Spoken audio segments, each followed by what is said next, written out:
Capturing का आरोप Bharatiya Janata party के कार्यकर्ता वीडियो बनाकर लालू प्रसाद यादव की छोटी बेटी रोहिणी आचार्य उनके ऊपर लगा रहे थे, जिसके बाद उस वीडियो को लेकर कई तरीके की प्रतिक्रियाएं हुई, जहां दोनों ही गुटों के बीच एक बार फिर झड़प देखी गई और झड़प के बाद कई राउंड जो गोलियां हैं वो चली और एक व्यक्ति की जानी निश्चित तौर पर बताता है कि बड़ी घटना है और 2 लोग गंभीर रूप से घायल हैं। इस वक्त हम भिखारी ठाकुर चौक पर मौजूद है जहां पर यह घटना हुई थी और देखिए इस पूरे इलाके को छावनी के तौर पर तब्दील कर दिया गया है।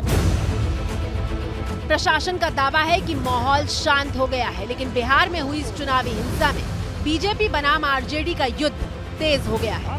सारण से बीजेपी के उम्मीदवार हिंसा को आरजेडी की हार की बौखलाहट बता रहे हैं।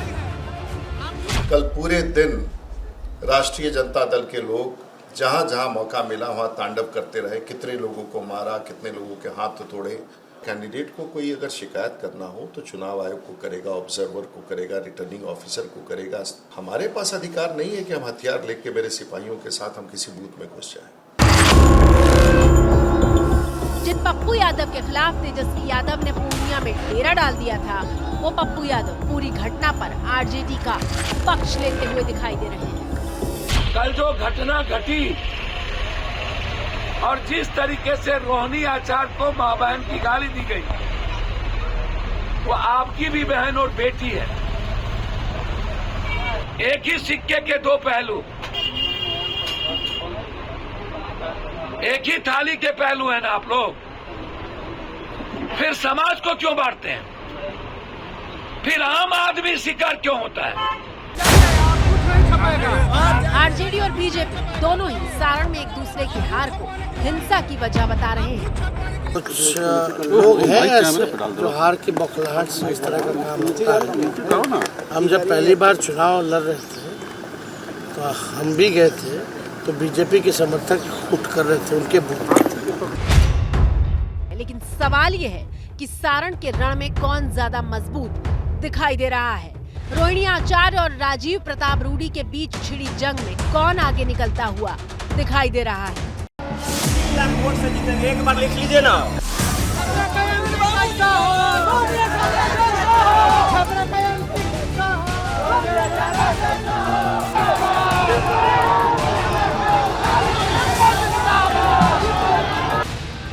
दरअसल सारण 2024 लोकसभा चुनाव की सबसे हाई प्रोफाइल सीट में से एक है, क्योंकि सारण का रण जीतने के लिए लालू यादव ने सिंगापुर से अपनी बेटी रोहिणी आचार्य को बुलाया है।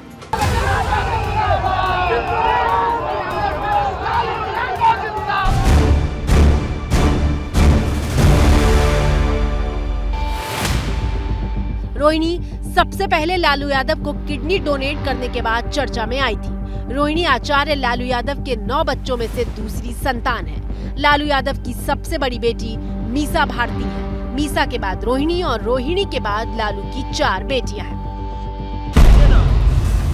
और अब 44 साल की रोहिणी आचार्य का पॉलिटिकल डेब्यू हुआ है, क्योंकि इससे पहले रोहिणी आचार्य ने ना तो कभी चुनाव लड़ा था और ना ही कभी चुनाव प्रचार में हिस्सा लिया था। लेकिन रोहिणी को सीधे पिता की विरासत को वापस पाने का जिम्मा मिला है। 1977 में सारण सीट का नाम छपरा था। पहली बार लालू छपरा से लोकसभा पहुंचे थे।